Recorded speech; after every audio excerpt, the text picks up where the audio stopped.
Hello, and welcome back to the History of Ancient Greece, Episode 47, Herakles, From Zero to Hero. Out of all of the Greek heroes, it was a grandson of Perseus, named Herakles, who receives the most attention, both from the ancients and modern scholars. Because of this, he constitutes what is considered to be the most representative image of a Greek hero, who constantly struggles for the benefit of mankind. He's believed to have developed as a local Doric hero early on, and much of his core story is familiar to Homer.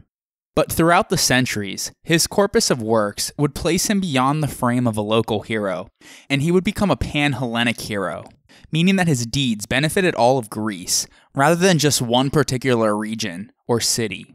This was because all Greeks were eager to lay claim to him as their benefactor, and indeed his exploits take place over an enormous geographical area. Also, he would eventually become a pan-European hero, and was adopted in many of the early Phoenician, Lydian, Etruscan, and Roman myths. The spread of Herakles attests to his overwhelming popularity. In Rome, Herakles was honored as Hercules. They adopted the Greek version of his life and works essentially unchanged, but added anecdotal details of their own, in order to link the hero with the geography of the central Mediterranean, and his cult was brought to Rome too.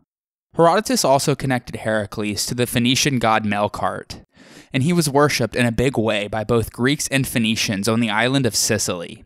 Furthermore, as time passed on, the myth surrounding Herakles transformed him into an avenger for any injustice, always struggling for the benefit of society and evolving into a cultural agent, aiming at the salvation of humanity. As a result, the chronology of his life is jumbled and the number of deeds attributed to him are endless. He is best known for his 12 labors, but before, during, and after those labors, he had many sub-adventures, some of which are important for understanding his character. Typically in Greek art, he is shown holding his weapon of choice, the club. Because of this, he is not always sophisticated in appearance and weaponry, as the club is very primitive and animalistic. He always wears at least one piece of clothing from his first labor, the lion's skin, which was impervious to weapons, and it was made into a cloak. Quite often, the lion's head covers his own head like a hat in images. This too ties Herakles to animals and the lowly earth. His labors represent some force of nature that he had to overcome. In this way, he was a champion of the Olympian order against numerous chthonic monsters. Various kings, emperors, and generals throughout history attempted to attach Herakles' iconography to themselves, thus claiming his power.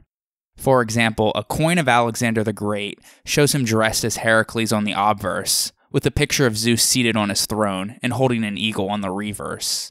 The Lydian and Spartan kings, as well as Alexander the Great and the Macedonian ruling dynasty, even believed that they were descended from Herakles.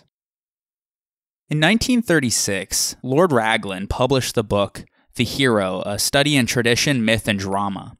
In it, he develops a theory that all heroes' lives, regardless of culture, tended to fit a certain pattern, and he describes the 22 components typical of a hero's life. The life of Herakles is a perfect example to discuss 8 of these.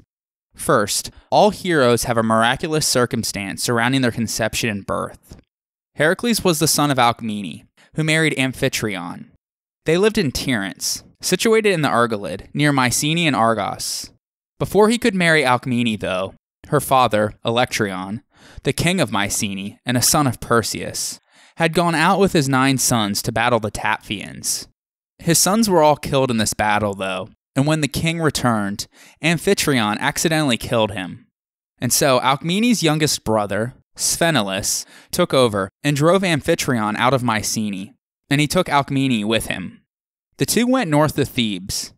At that time, it was being ruled by Creon, as Oedipus had just been removed from the throne.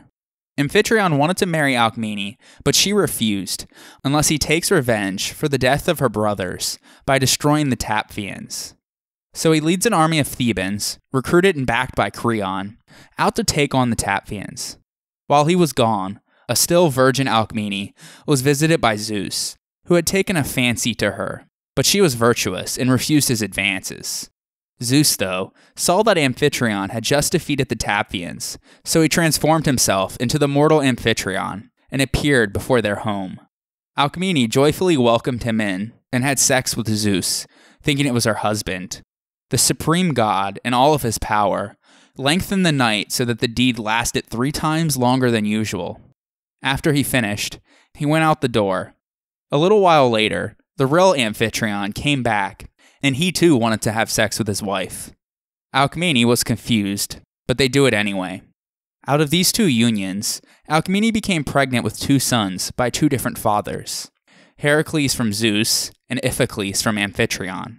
She was a virgin, and a god impregnated her, while her mortal husband did the same. Herakles, though, was not his original name. That was Alcides, named after his grandfather, Alcaeus. But Herakles was later given to him out of irony, as a euphemism, because Hera hated him so much. Herakles literally means the kleos, or glory, of Hera. Similarly, Iphicles means of equal glory, although he really wasn't. Hera was supremely jealous of the child, as she was with any children that Zeus had with another female. In fact, she was jealous even before the baby was born. She had called upon her daughter, Eileithyia, the goddess of childbirth, to delay Heracles' birth, because there was a prophecy that whosoever was born next in the line of Perseus, which Alcmene was from, would rule over the city of Argos, and Hera did not want Zeus's love child to rule over her beloved city. As a result, Alcmene carried Herakles for 10 months, so that Herakles' cousin, Eurystheus, who was the son of Sthenelus, the current king of Mycenae, could be born before him, and prematurely. He would become the ruler of Argos, and would later be put in charge of assigning Herakles' 12 labors. Heroes are always shown a sign of divine favor. Eventually, the gods on Mount Olympus stepped in and tried to get Hera to like the baby Herakles.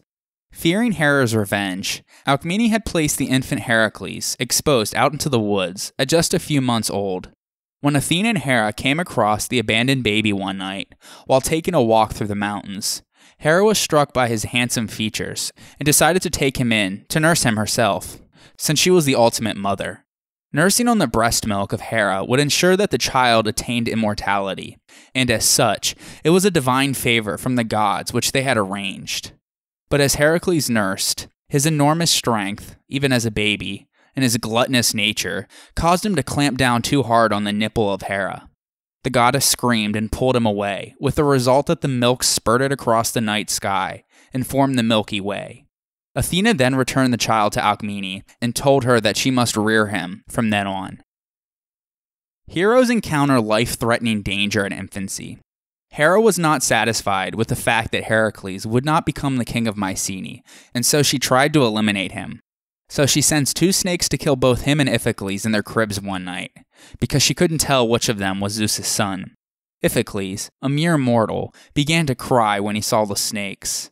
But Herakles grabbed up both the snakes and strangled them with his bare hands. In the process, he made a lot of noise. Alcmene and Amphitryon rushed into the room and were amazed that the infant Herakles was playing with the dead snakes as if they were toys. Amphitryon sent for the seer, Tiresias, who prophesied an unusual future for the boy, saying that he would vanquish numerous monsters. Heroes often go through a time of withdrawal before they start their work. For Herakles, he had an education, like many of the Greek heroes, by a creature out in nature. He learnt music by Linus, a son of one of the muses and Apollo, who invented rhythm and melody, and astronomy from Chiron, who was the only nice centaur in myth, and he also taught Jason. Although he excelled in the more physically demanding arts, such as wrestling and archery, Herakles failed miserably when it came to music. He was clumsy, and Linus yelled at him often. One day, he became frustrated with Linus, and so he grasped his lyre and hit him over the head with it, killing him. He was not, however, accused of murder because he had not been the one to start the fight. He argued that he had killed Linus in self-defense, since music was going to be the death of him. This violent behavior worried Amphitryon, so he sent him to be a shepherd over his cattle near Mount Kithaeron, situated between Thebes and Thespia. Prodicus, a 5th century BC philosopher, told about the allegorical parable known as the choice of Herakles. Xenophon later retold this story. When Herakles was just a boy, but transitioning into manhood, so while he was a shepherd at Mount Kithaeron, he went away to ponder his future and happened to symbolically sit at a crossroads. Two women came towards him, one from each path. The first that spoke to him was plump and soft, and enhanced with makeup and fancy clothes. She promised that if he went down her path, his life would be full of pleasures, and that there would be no hardships. He would reap the fruits of other people's toil. Her name was Vice. The other woman, named Virtue, was much more modestly dressed and was obviously pure. She gave Herakles advice, saying that nothing that turns out good and fair ever comes without hard work. Vice said that life was too hard, but Virtue said that the easy path will lead to frustration and no pleasure at all. The sweetest sight, after all, is the sight of something you have made yourself. Herakles thus chose the life of hard work, and ultimately gets the favor of the gods for it. People who follow Vice die forgotten. This story was part of a pattern of infusing ethics into Herakles in the 5th century BC. Heroes also accomplish minor tasks while they are working on their bigger ones, things which they weren't known for, warning the people that this person was someone that was shaping up to become something unordinary. While being a shepherd on Mount Kithaeron, an 18-year-old Herakles continued to grow tall and strong and began to show signs of exceptional athleticism. For example, with his bare hands, he killed a ferocious, seemingly invincible lion, known as the Kithaeron lion, that was devastating the flocks of Amphitryon and Thespius, the king of Thespia. Thespius was so impressed by this that he asked the hero to come visit him. While he was there, the king held a banquet in which he got Herakles drunk and then sent him off to bed.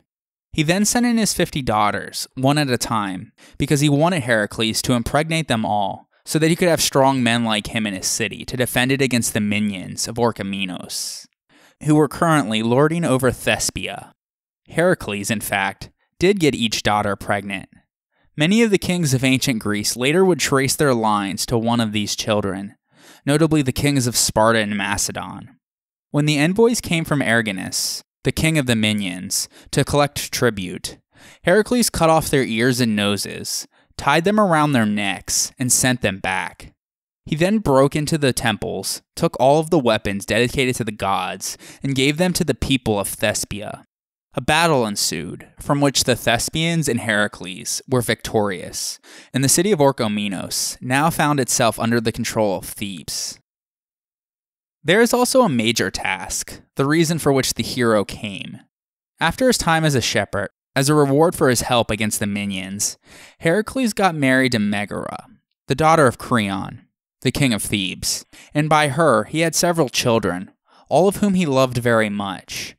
Hera, though, was not content to let Herakles live a normal life, and so one day she sent him a fit of madness, in which he killed his wife and children, either by throwing them into a fire or by shooting them with arrows. For this reason, Herakles was assigned to 10 labors in order to atone for the killing of his family. When he came to his senses and realized the crime that he had just committed, Herakles fled to Apollo's sanctuary at Delphi in order to learn how to make amends for his homicidal crime. Apollo thus sent him to his cousin Eurystheus at Mycenae. He hated him and wanted to get rid of him, so he assigned to Herakles the 10 labors, and he eventually assigns 2 more when Herakles cheated on 2 of the original.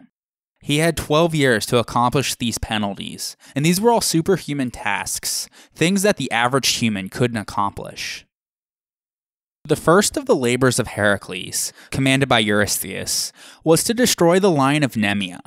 This invulnerable beast roamed the valley of Nemea and slew many animals and people. And so Herakles set off, armed with the following weapons: a club that he had made for himself, a bow, which was a gift by Apollo, a golden armor, which was a piece of work by Hephaestus, a sword, which was a present by Hermes, and Poseidon's fast horses.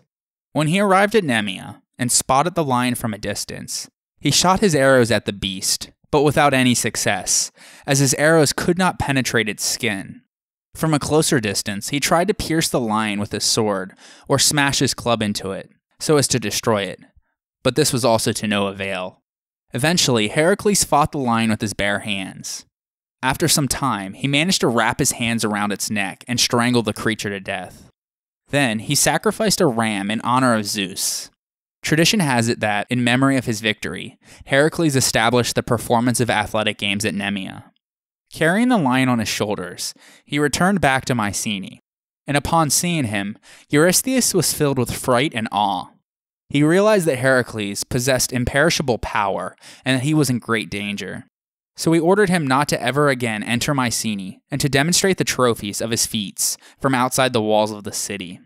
Herakles kept the lion's pelt and would use it henceforth as a defensive weapon, wearing its head as a helmet and making the pelt into armor. The slaying of the Nemean lion has come to be representative of the characteristics of a brave and strong man. The second labor, that Eurystheus assigned to Herakles, was remarkably more difficult than the first one. This time he had to exterminate the Lernaean Hydra, a serpent-like monster with 9 heads. It lived by Argos, near Lake Lerna. Its 9 heads shot out fire, while its nostrils gave off poisonous fumes. Every time it emerged from its cave, it burnt everything in its path. Herakles journeyed to Lake Lerna along with his nephew, Iolaus, Iphicles' son. When they reached Lake Lerna, they found the monster hiding in its lair. So Athena gave Herakles the idea of shooting flaming arrows into the cave in order to force it to come out. The Hydra then attacked Herakles, wrapping its 9 necks around one of his legs, while trying to kill him with its deadly venomous breath. He started to cut off its heads, but before long he realized that this was ineffective, because when one of its heads was severed, 2 more would grow back in its place. To make things even more difficult, Hera sent a giant crab, which grabbed Herakles' other leg with its pincers. But Herakles managed to get rid of the giant crab easily, smashing it with the very foot that had been bitten. Later on, Hera set a constellation in the sky of the giant crab, to be known later in Latin as Cancer. Apart from power, the struggle to slay the Hydra demanded also wisdom. Herakles sent Iolaus to set a clump of trees on fire and make burning firebrands. This way, after cutting off each head, Iolaus cauterized the open wound with the flaming torch, preventing heads from growing again. When Herakles cut off its immortal center head, he buried it deep into the ground and placed a heavy rock on top to prevent it from surfacing and uniting with its body.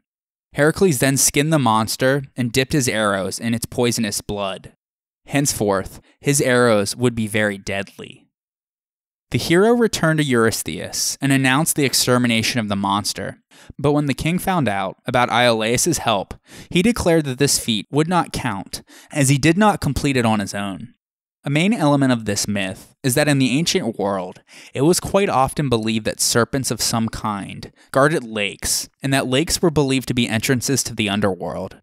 So the Hydra's extermination by Herakles is connected with his victory over death, and belongs to the hero's struggle to gain immortality. Also, the Lernaean Hydra is representative of a swamp, because with a swamp, when you drain one part, it just comes right back. For his third labor, Eurystheus ordered Herakles to bring back alive the Erymanthian boar. It dwelled on Mount Erymanthus in Arcadia and ravaged the nearby towns. Due to the fact that the animal was really strong, and there was the danger of it gouging him with its sharp tusks, Herakles preferred to exhaust it so much that the boar became harmless. He chased it around and around the snowy slopes of Erymanthus. When the boar became exhausted by the chase and could not run anymore, Herakles approached it carefully from behind, and after grabbing a hold of it and tying up its legs, he carried it back to Mycenae. Eurystheus was so frightened of its sight that he jumped in a big pithos, or jar, and ducked down inside of it. This picture is often represented on vase paintings. Then, Herakles killed the boar and wore its hide, along with the lion's pelt. For his fourth labor, Eurystheus ordered Herakles to bring him the Carnean hind, alive and unharmed. It dwelled on Mount Carinaea, at the border between Achaea and the Argolid, and was considered sacred to Artemis. The hind had golden antlers and hooves of bronze, which made it very fast. For a whole year, Herakles hunted the hind over all the mountains and plains in the Peloponnese. In the end, the animal became weary, and so Herakles was able to slightly injure it at one point with his arrow, allowing him to catch it at last. He tied it up and carried it back to Mycenae. For his fifth labor, Eurystheus ordered Herakles to kill the Stymphalian birds.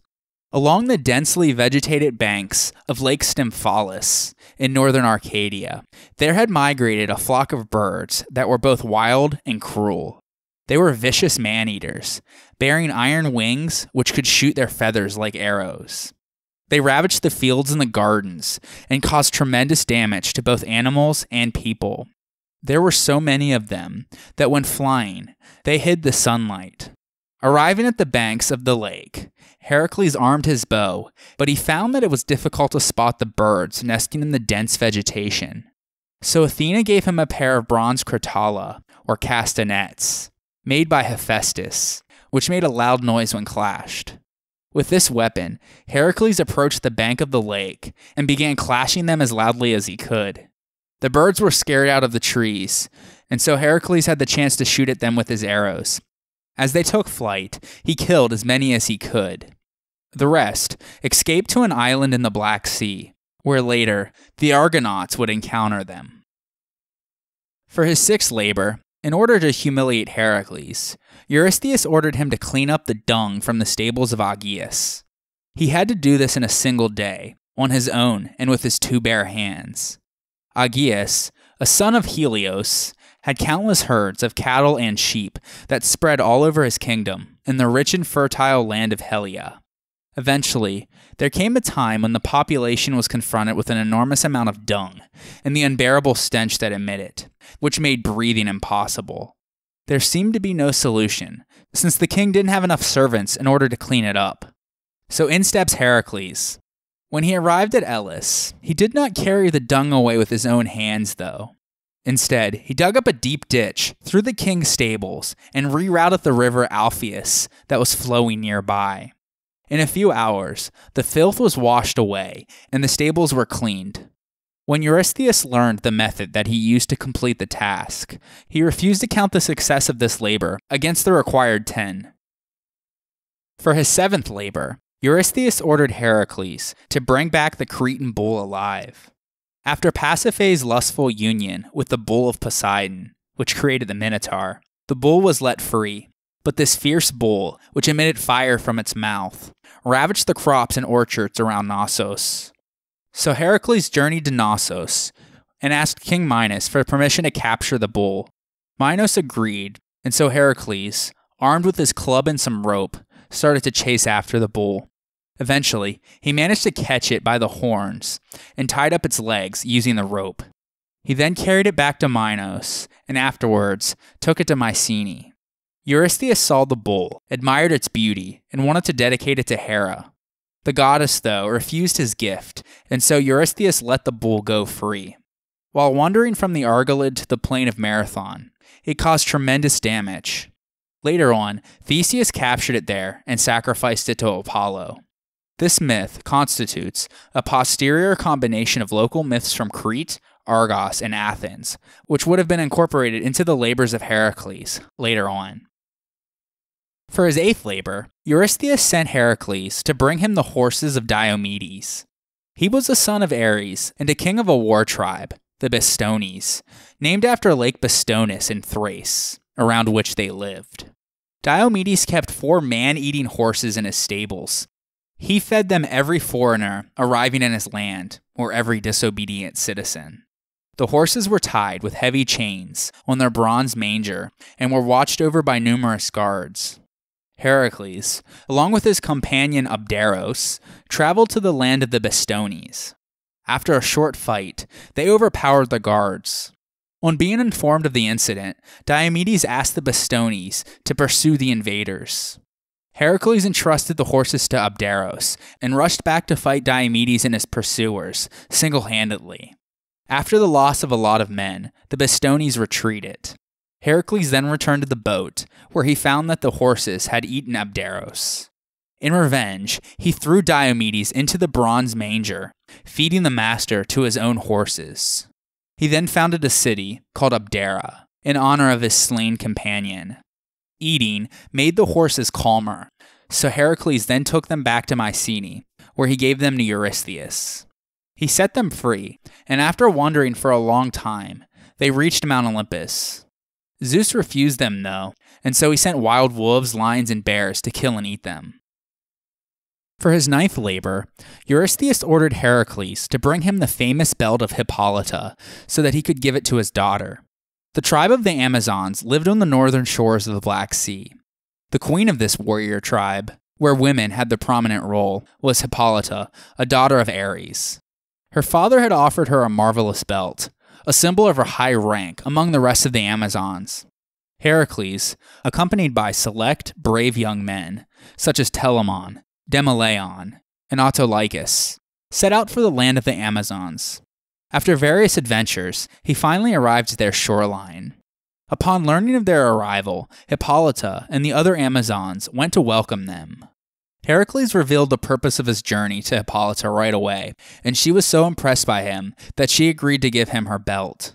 But Hera, disguised as an Amazon, convinced them that the foreigner had come to overthrow their queen. And so the Amazons put on their armor at once and attacked Herakles and his companions. During the battle, the most competent Amazons, as well as Hippolyta herself, were killed. Herakles took the dead queen's belt, and with his companions, they boarded the ships and sailed back home. After many more adventures along the way, he eventually arrived at Mycenae, where he gave Eurystheus the belt. According to an Athenian myth, Theseus had joined this expedition, and instead of killing Hippolyta, he abducted her and took her back to Athens to be his wife, which caused the Amazons, in revenge, to attack Athens in order to rescue her, known as the Amazonomachy. For his 10th labor, Eurystheus ordered Herakles to steal the famous red cattle of Geryon. He was a 3-bodied monster with 3 human faces that lived on Erythea, an island to the far, far west. He was the son of Chrysaor, the king of Iberia, and the grandson of Medusa and Poseidon. The shepherd was Eurytion, a son of Ares, along with his hound Orthus, which had 2 heads and a serpent's tail. Along the way west, Herakles passed through many countries and had adventures with various criminals. He crossed Europe, passed by Africa, and reached the Iberian Peninsula. He arrived at the strait which separated Europe from Africa, which was believed to be the end of the world. In commemoration of this journey, he erected 2 pillars, one on the European side and another on the African side, which later became known as the Pillars of Herakles, or the modern-day Strait of Gibraltar. Here, though, he faced the problem of reaching the island since it was in the middle of the ocean. So he asked for help from Helios, who granted him his horse-drawn golden chariot. Herakles was also supplied with the Horn of Amalthea, which was filled with food for the journey. After he successfully traversed the rough ocean, he arrived at Erythea and immediately climbed up Mount Abas. However, the 2-headed hound, Orthus, took notice of him, but Herakles managed to kill it with his club. He dealt the same way with the herdsman Eurytion, who rushed to see what was happening. On hearing the commotion, Geryon sprang forth into action, carrying 3 shields, 3 spears, and wearing 3 helmets. He pursued after Herakles, who was driving his cattle away, but he too fell victim to the power of Herakles, this time to one of his venomous arrows, which had been dipped in the blood of the Lernaean Hydra. Herakles then drove the cattle onto the golden chariot, and they arrived back at the strait. Afterwards, he returned the chariot to Helios, and then he began to herd the cattle back to Eurystheus. Herakles drove the cattle overland, northward, through the Iberian Peninsula, and into the Alps. However, here is where things get a little wonky. The Romans, the Sicilian Greeks, and the Scythians all interject themselves as part of Herakles' itinerary, despite central Italy, Sicily, and Scythia making no geographical sense at all in the context of traveling from Spain to Greece. Anyways, after coming out of the Alps, he drove the cattle southwards into the Italian peninsula, past a cave on the eastern bank of the Tiber River. This river is surrounded by the 7 hills of Rome. There was a small settlement there, on the Aventine Hill, at the future site of Rome. At this point, though, it was not able to thrive, because living in that cave was Cacus, a fire-breathing ogre and a son of Hephaestus. He lived off of human flesh and would nail the heads of victims to the doors of his cave. Herakles, unknowingly, had stopped to pasture the cattle nearby. As he slept, Cacus stole 8 of his cattle, 1 for each of his hands, dragging them by their tails, and thus making them walk backwards, so that they left no trail. A repetition of the trick of the young Hermes when he stole the cattle of Apollo. When he awoke, Herakles searched for the cattle, but it was in vain. However, he eventually drove his remaining cattle past the cave, where Cacus had hidden the stolen animals, and as they passed, the stolen cows began mooing out to the others. Angered, Herakles stormed towards the cave. A terrified Cacus blocked the entrance with a vast immovable boulder, forcing Herakles to tear at the top of the mountain to reach his adversary. Cacus attacked Herakles by spewing fire and smoke, while Herakles responded with tree branches and rocks the size of millstones. Eventually losing patience, Herakles leapt into the cave, aiming for the area where the smoke was the heaviest. Herakles grabbed Cacus and strangled the monster so tightly that Cacus's eyes popped out and there was no blood left in his throat. According to the Romans, afterwards, King Evander was so thankful that he established a cult of Herakles there, on the future site of Rome. He established an altar where the Forum Boarium, the cattle market, was later to be held. The Romans later erected temples for Herakles in this area, including the still extant Temple of Herakles Victor. In fact, central Italy would become the location of a large number of sanctuaries dedicated to Hercules. The popularity and growth of his cult can be seen as a reflection of the strong influence of Hellenic culture on the inhabitants of central Italy, through their frequent interactions with Greek merchants in the cities of Magna Graecia. Leaving the future site of Rome, Herakles then continued southwards. When he reached southern Italy, a bull broke free from the herd and swam across the Strait of Messina into Sicily. Eryx, a local Sicilian king and the founder of a settlement on a mountain which took his name, was a son of Aphrodite. He found the bull and placed it into his own herd. Herakles eventually tracked it down, but Eryx wouldn't return it unless Herakles could best him in a wrestling bout. He obviously didn't know who he was dealing with, though, and Herakles beat him 3 times in a row, bringing the competition to an emphatic end by killing the monarch.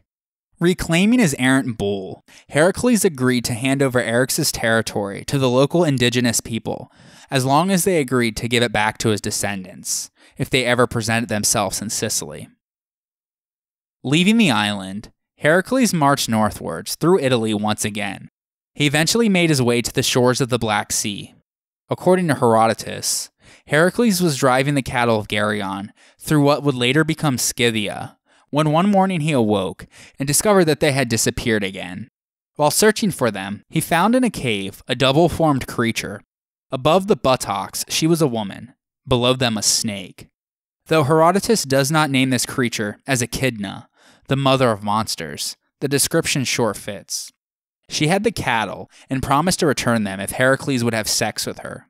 Herakles agreed, and she had a son by him, named Scythes. He became the founder and eponym of the Scythians. When Herakles finally reached the court of Eurystheus, the cattle were then sacrificed to Hera. For his 11th labor, Eurystheus ordered Herakles to retrieve the golden apples of Hera from the garden of the Hesperides. The golden apples were given to Hera on her wedding day from Gaia, and thus represented eternity and immortality. They were so beautiful that Hera had their seeds planted in her grove in the far west, beyond the ocean. The seeds sprouted and grew into trees.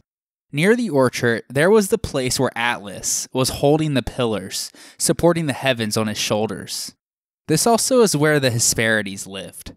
They were the daughter of Nyx, but they occasionally, like others, picked apples from the orchard.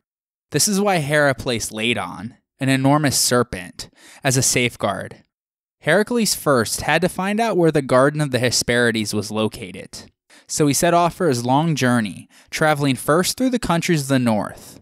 While passing through Thessaly, he fought a duel and killed Cygnus. He was a son of Ares, and so in retaliation, the god was about to hurl a spear at Herakles, until it was blocked by Athena. In Illyria, at the river Herakles, he met some river nymphs and asked them how he could get to the Garden of the Hesperides. They sent him to their father, Nereus, the shape-shifting sea god, but warned Herakles that it would be difficult to get the information that he needed from him, so he would have to use violence. Herakles found Nereus sleeping and tried to catch him. The sea god escaped though, and they started to wrestle, but he was unable to defeat him because Nereus kept changing his shape. Finally though, the sea god was worn out, and so he gave in and told Herakles the location of the Garden of the Hesperides. Herakles then traveled along the African coastline. Somewhere in Lydia, he came across Antaeus, a half-giant son of Poseidon and Gaia. Antaeus challenged all passers-by to wrestling matches, and he remained invincible as long as he remained in contact with his mother Gaia. As Greek wrestling, like its modern counterpart, typically attempted to force opponents to the ground, Antaeus always won, and he would kill his opponents. He built a temple to his father Poseidon using their skulls. But Herakles, by using his intellect, realized that he could not beat Antaeus by throwing or pinning him. Instead, he held him aloft in the air, and then crushed him to death in a bear hug. From there, Herakles passed by Egypt and Arabia, killing other bad guys along the way. And when he reached the Caucasus Mountains, he came across Prometheus, who was chained on the mountain as a punishment handed down by Zeus. And so he freed him and killed the eagle that had been eating at Prometheus's liver. When Herakles finally reached the region of Atlas, he found the Titan holding the pillars that held up the heavens on his shoulders. He explained his mission to Atlas, and so the Titan offered to go to the garden and bring him the apples himself, provided that Herakles would take his place and hold the pillars for a while. Having no other choice, he agreed. Atlas, in cooperation with the Hesperides, overpowered the guard Ladon and took the apples. However, he had deceived Herakles and told him that he would take the apples to Eurystheus himself. Herakles, though, thought quickly and pretended to agree with Atlas, only asking of him to hold the pillars for a minute so that he could pat his shoulders and get a bit more comfortable. Atlas agreed, and Herakles took the apples, bid the duped Titan farewell, and returned to Mycenae. Eurystheus offered Herakles the apples, but he gave them to his patroness Athena. The myth is representative of Herakles' ability to grasp the fruit, meaning immortality, while we humans cannot. Mixed in with the major task for heroes is often a descent into the underworld. The Greek conception of the underworld was the dark, cold kingdom of Hades and Persephone. Whoever reached this place, on Charon's boat, lost every hope of return to the world of the living. To prevent the dead from escaping, Hades had the gate guarded by a fearsome monster, the three-headed dog Cerberus. His bark would scare the souls in the underworld, because they hated loud noises, and thus it kept them from escaping. For his 12th and last labor, Herakles was ordered to fetch Cerberus from the underworld and to bring him back to Eurystheus. In order to learn how to enter into the underworld safely, Herakles first had to be purified, and then initiated into the Eleusinian mysteries. Hermes and Athena accompanied him to the gate of the underworld. He descended through a cave under one of Apollo's temples. Through the cave, he reached the river Styx, which separated the kingdom of the dead from the realm of the living. He was taken across the river by Charon on his boat. In the underworld, most of the shades fled from Herakles out of fear, except for Meleager, the brother of Herakles' future wife, Deianira. While in the underworld, Herakles also came across the imprisoned Theseus and Perithous, two heroes who had come to kidnap Persephone, the wife of Hades and the queen of the underworld. The goddess permitted Herakles to free Theseus, who was stuck in the chair of forgetfulness, but not Perithous, since it was his foolish idea to abduct Persephone and make her his wife. Herakles also asked permission from Hades to bring Cerberus to Eurystheus. Hades granted him permission on the condition that Herakles captured Cerberus with his own hands. So Herakles then challenged Cerberus, and with his bare hands he wrestled the dog into submission. When he had tied the dog up and made his way to the world of the living, Hades broke his promise and tried to prevent Herakles from leaving. So Herakles shot Hades with an arrow, which allowed him to escape. Herakles then dragged the guard dog of the underworld up to the light of day, thus symbolically conquering death. At the sight of Cerberus, Eurystheus jumped into a large pot, representing man's fear of death, which Herakles just conquered. The dog was then returned to its master. With his newfound freedom, the adventures of Herakles only continued. There are so many of these to recount them all, and their chronology, as we mentioned before, is a jumbled mess, but we will touch upon the main ones. Herakles had promised Meleager in the underworld that when he returned to the world above, he would marry his sister Deianira of Calydon. When Herakles returned, he did head for Calydon, where he found Deianira being wooed by the river god, Herakles. This river god, by nature of his watery composition, could turn himself into any creature that he wished. When Deianira expressed the desire to marry Herakles instead of Herakles, the two suitors found themselves locked into mortal combat. In the end, Herakles defeated Herakles, while the latter was in the form of a bull. Herakles ripped off one of his horns, at which point Herakles conceded defeat and gave to Herakles the hand of Deianira. The two of them had a son, Helis, who later led the Heraclidae invasion of the Peloponnese. Later, Herakles won another girl in an archery contest. Her name was Iole. Because her father had refused Herakles, even though he had won the contest, Herakles had to take her by force. In a fit of madness, he killed her brother, Iphitus. Thus Herakles had to atone for his sins once again, as in the previous case with Megara. The oracle at Delphi, however, was so appalled by his repeat crime that she refused to give an answer. Herakles became enraged, stole the tripod of the Pythian priestess, and threatened to set up his own oracle. Apollo then arrived, and the two came to blows. Fortunately, Zeus's thunderbolt was able to separate them, and to dissuade Herakles of any further rage. The oracle then told Herakles that to purify himself, he must become a slave of Omphale, the queen of Lydia, for 3 years. She liked to dress Herakles up in feminine clothes, and to take on his lion skin and club for herself. The two of them made an interesting transvestite pair, and Herakles even learned weaving from her. Omphale eventually freed Herakles and married him. They had a son. According to Herodotus, a very long line of Lydian kings descended from this union. Before leaving Asia Minor, Herakles helped Laomedon, the king of Troy, whose country was plagued by famine and a fearsome dragon. According to an oracle, so as to save his country, Laomedon had to bind his daughter, Hesione, on a rock as a sacrifice to the dragon. But Herakles slew the creature and freed Hesione, after Laomedon had promised to give him the divine horses that Troy had received from Zeus, as compensation for Zeus's kidnapping of Ganymede to make him his cupbearer on Mount Olympus. Laomedon, though, broke his promise, so Herakles returned to the Argolid, recruited 6 ships filled with warriors, and sailed against Troy. After besieging the city, he destroyed it completely and slew all of Laomedon's sons, except for Priam, who saved his own life by giving Herakles a golden veil that Hesione had made. Telamon took Hesione as a war prize. They married and had a son, named Teucer. This expedition took place 1 generation before the Trojan War. When Herakles returned to the Argolid, he launched more war expeditions against various enemies, including Pylos and Sparta. In doing so, he came into conflict with many characters, such as Nestor and Tyndareus, who were in the twilight of their life when the later Trojan War would begin. He also joined Jason the Argonauts in search for the Golden Fleece, though he did not travel with them the whole way to Colchis. He honored for the first time in Elis the Olympic Games, the first athletic contest there in honor of his father Zeus. Finally, for all heroes, there is an apotheosis, or deification, by rising up into the heavens to be a god. Herakles has a miserable ending, though.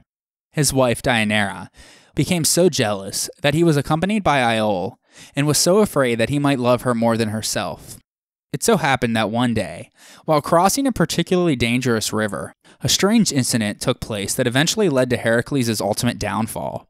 When Herakles came with Deianira to the river, he was not sure how he would get her across safely.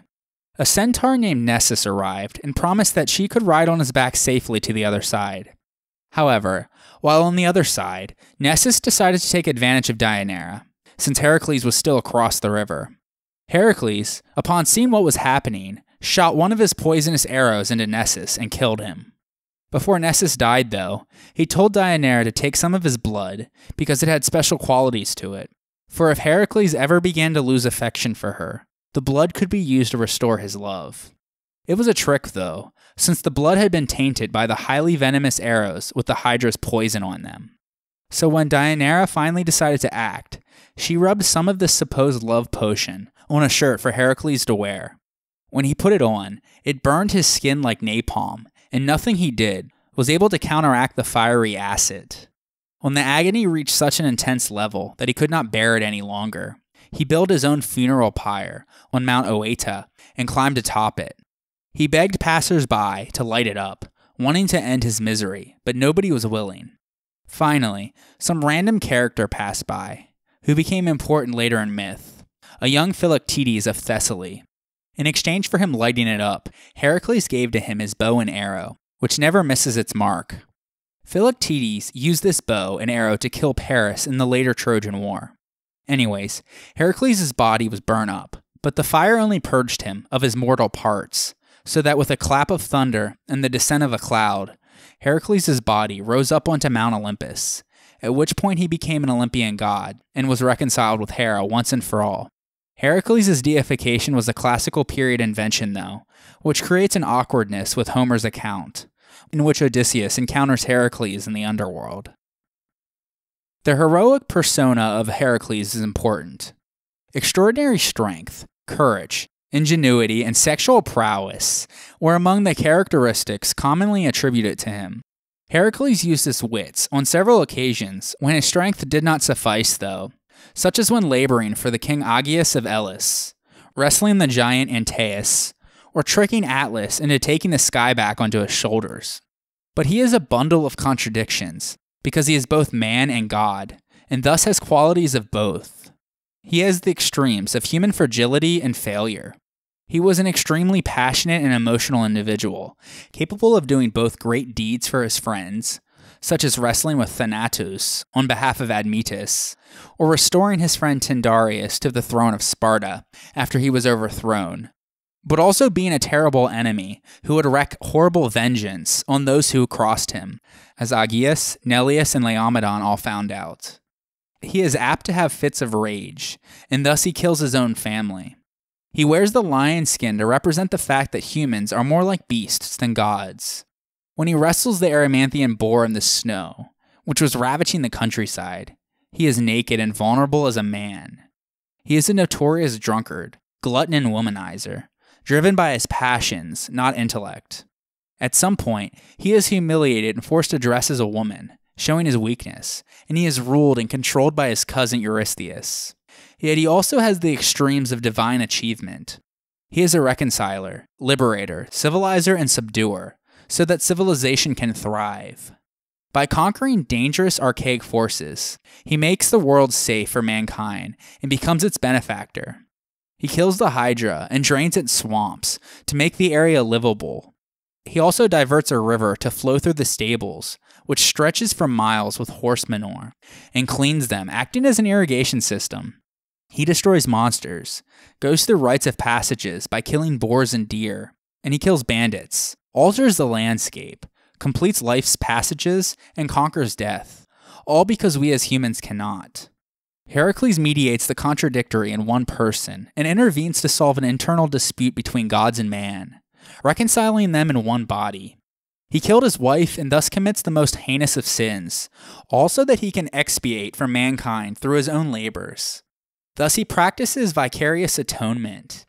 Our world is safer, happier, more resolved, and less tense because Herakles passed through it. Herakles was the greatest of the Greek heroes, but unlike the others, no tomb was ever identified as being his, as he was not exclusively connected with a single polis or village. That's because Herakles was both a hero and a divine god who held pan-Hellenic status. Pindar calls him a heros theos, which means a divine hero. At festivals in his honor, sacrifices were made to him, first as a hero, with a chthonic libation, and then as a god, upon an altar. His cults, as well as those of dependent Heraclean heroes, such as Iolaus, Iphicles, and the sons of Herakles, are often found in initiatory and pederastic contexts. His cults were thus often closely connected with youth.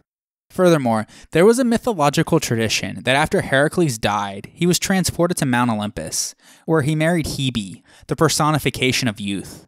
Together with Hermes, Herakles was the patron and protector of the gymnasia and palastrae. In this role, he was a patron of the young men engaged in preparing their bodies for the challenges of campaign and battle. The foremost requirements for a Herakleion, or a sanctuary of Herakles, which often did double duty as a gymnasium, were abundant open space, water, and accessibility, and many of his sanctuaries lay just outside the city walls. These same features meant that they were often used as military encampments. Despite the scarcity of Athenian myths about Herakles, his Attic cults were deeply rooted and numerous, arguably benefiting from the patronage of the Pisistratids. The Athenian victory at Marathon only increased his popularity for one of his oldest Attic shrines that was located there. The Athenians had organized their military camp in his sanctuary, as we discussed in episode 36, and after the battle, he was credited with aiding them. According to Herodotus, when the Athenians rushed back from Marathon to engage the Persian fleet heading to Athens, they camped out at Cynosargus, the location of another important sanctuary of Herakles. The Athenians celebrated the festival of the Herakleia, commemorating the death of Herakles, on the second day of the month of Metageitnion, which fell in either late July or early August, at the Cynosargus Gymnasium outside the walls of Athens, in the aforementioned sanctuary dedicated to Herakles. His priests were drawn from the list of boys who were not full Athenian citizens, called nothoi. Many famous nothoi exercised there, such as Demosthenes, but it was probably not exclusively set aside for them. Furthermore, it was a hothouse of intellectual activity, attracting men like Themistocles and Socrates. Pausanias says that the sanctuary also included altars for Hebe, Alcmene, and Iolaus. Within the city walls, Herakles' most important shrine was south of the Agora. Here, he had the title of Alexikakos, or the warder off of evils, and the Athenians relied on him to repel plagues. As a protector of youths, he received libations from Athenian boys preparing to embark on military training. This ceremony, known as the oinasteria, may have taken place there, or in the type of neighborhood shrine that is illustrated on Attic vase paintings and in votive reliefs, in which 4 columns stand on a base supporting an unroofed rectangle of beams. Such shrines were probably used often for private sacrifices to Herakles. There is also abundant 5th and 4th centuries BC evidence by means of inscriptions of small cult associations called Thiasoi, which met regularly to share a banquet in Herakles' honor, appointing their own priests and making their own rules. Herakles' cult in Boeotia focused almost exclusively on a young Herakles, and he often assumes the cultic role of military champion and guardian of the city gates. At Thebes, 5th century BC coins show the youthful Herakles strangling the snakes sent by Hera, foreshadowing his role as a protector against evils. Our earliest written source for his cult at Thebes is Pindar. He describes a feast in which the festivities lasted a number of days, and consisted of various athletic and musical contests, as well as burnt sacrifices. Pausanias gives a more detailed account of his cult complex outside the gate. He says that this included the tombs of dead Theban warriors, the so-called House of Amphitryon, and a temple to Herakles. Another festival was celebrated in the Gymnasium of Iolaus, the nephew and Eromenos of Herakles, and were known as the Iolaia. The winners were awarded brass tripods. One of Herakles' oldest known cults belongs to Thasos, an island colonized by Greeks from Paros in the 7th century BC. A Thasian hymn to Herakles, styling him Kalanikos, or of the beautiful victory, was attributed to Archilochus. Herakles and Dionysus were designated guardians of the city in an archaic inscription on the southern city wall, where a relief sculpture depicted Herakles kneeling and taking aim with his bow. According to Herodotus, it was the Phoenicians who introduced the cult of Herakles. While no evidence from the sanctuary itself supports this idea, the Phoenicians certainly occupied Thasos before the Greeks. Their god Melkart was widely identified with Herakles in the historical period, and the Phoenician background may account for the unusual civic prominence of Herakles on Thasos. Entering the city from the south, visitors soon encountered the Herakleion. As a civic deity, Herakles was worshipped in the Thasian Agora, a classical inscription from the marble-walled Passage of the Theoroi, a special area in the northeast part of the Agora, where ritual laws were displayed, announces that it is not permitted to sacrifice a goat or a pig to Herakles Thasios, nor for a woman to partake of the meat, nor for a ninth, as a tithe, to be given, nor for gera, or perks, to be cut from the meat, nor for contests to be held, meaning for prizes of honor to be cut from the meat.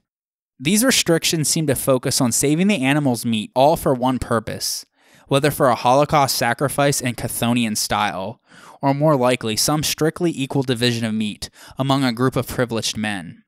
Other inscriptions mention Thasian festivals of Herakles, including one occasion when athletic competitions were held and the sons of dead soldiers were presented with arms as state compensation for their loss.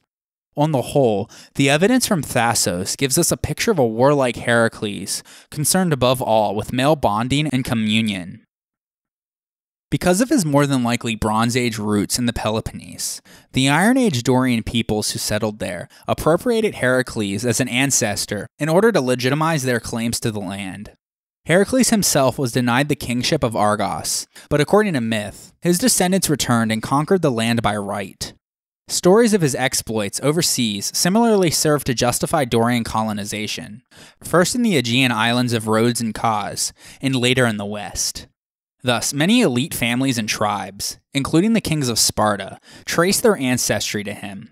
There is evidence of an archaic cult at Tiryns, but old Dorian cults of Herakles are not as numerous as we would expect, if he were in fact a Dorian hero originally, and are all but absent in Crete. In fact, Herakles figures far more often as a cult founder than a cult recipient. A surprising number of Spartan monuments and cults are tied to a minor myth, that being Herakles' feud with the renegade king Hippocoon, who usurped the throne from Tyndareus. Herakles slaughtered Hippocoon and all of his sons, placing Tyndareus in his debt and filling the landscape with tombs, trophies, and sanctuaries thanking the gods for his victory. In the service of Herakles' ideology, these myths and cults placed him on an equal footing with the native heroes and sons of Tyndareus, the Dioscuri. The Spartan Herakles was less the club-wielding, skin-clad figure familiar from Attic vases, and more an idolized warrior. Spartan youths on the cusp of manhood offered sacrifices to Herakles at the Dromos, the course for foot races, and fought ritual battles at the so-called plains, a sacred grove of plane trees, where Herakles and Lycurgus were the resident powers. As a tutelary deity of the kings, Herakles often played a role in battle. The Spartan generals' preference for sanctuaries of Herakles as encampments surely owed something to piety, as well as experience. For the Greeks of the Western colonies, Herakles was a trailblazer who traveled to the ends of the earth, a founder of cities and cults, and an apostle of Hellenism. His journeys through the western Mediterranean, with the cattle of Geryon, celebrated by the Sicilian poet Stesichorus, helped to justify Greek possession of colonized lands. His prominence in the sphere of Phoenician influence was in part a function of his identification with the god Melkart, but this cannot explain the popularity of him in Italy. Diodorus Siculus, our main informant for the beliefs of the Sicilian Greeks, says that Herakles made a circuit of the island, battling indigenous peoples and leaving imperishable memorials of his presence in the landscape itself. By abolishing savage customs and clearing away brigands and monsters, Herakles set something of a precedent for the Greek colonists' sometimes aggressive dealings with the indigenous peoples. The myth about his wrestling bout with Eryx is an indication of his centrality to the Greek settlers' claims to the ownership of the Sicilian landscape that they inhabited. It is surely no coincidence that many of the Western colonizers claim descent from Herakles. The long reach of Herakles certainly wasn't restricted to the indigenous peoples of Sicily, though, as the Carthaginians also gained first-hand experience of his legacy. His epic wrestling bout with Antaeus, possibly provided a mythological canvas for Greek colonization in North Africa, as the closest Greek settlement to Carthaginian territory was the city of Hesperides, founded in the middle of the 6th century BC, and named after its supposed proximity to the Garden of the Hesperides. Over time, the lore of Herakles was gradually transformed from a figure strongly associated with terrestrial wandering and temperamental violence to an exuberant symbol of the success of the Greek colonial project in the West. The message that these legendary associations proclaimed was as clear as it was powerful. These colonists were not foreign invaders. Sicily was Greek land, bequeathed to them by none other than the son of Zeus. What all of this shows us is that, as Western colonization became inextricably bound with the Heraklean story in the Greek cultural imagination, myth came to legitimize colonization, and colonization created new myths. Following the monumental events of founder heroes, like Cadmus, Perseus, Theseus, and Herakles, comes a period that is regarded as the dawn of the Age of Heroes. To the heroic age are also ascribed three great events: the Argonautic expedition, the Theban cycle, and the Trojan War. But those will be topics that will need to be covered on future episodes. On the next episode, we will continue our cultural tour of classical Greece by looking at one of the main social gatherings where music and poetry were fused together, that being the symposium, or drinking parties, as well as the food and wine that was consumed by the ancient Greeks. So join me next time on the History of Ancient Greece, episode 48, Food, Wine, and the Symposium.